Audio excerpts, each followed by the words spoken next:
Hi, welcome to this video. I'm going to guide you through how to buy Bitcoin on Venmo. So go ahead to the Venmo app and hit crypto at the bottom right and select your crypto. Let's say Bitcoin. If this is your first time buying, hit buy here. They're going to ask you for some information, so hit continue. Right? And once you hit continue, you're going to be able to provide your information, enter the price that you want to buy, let's say $1. Okay.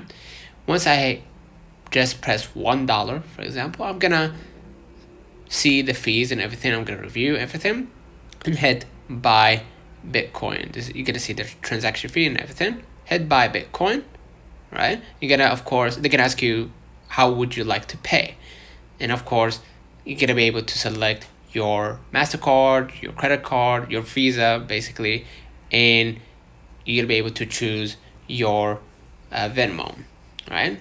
So if you're buying $100, you're gonna see a transaction fee of $2, $50, $1, etc. So basically that's it. Select your payment method as we said, right? And then basically that's it. That's how you buy Bitcoin on Venmo. Don't forget to like and subscribe. See you in the next one.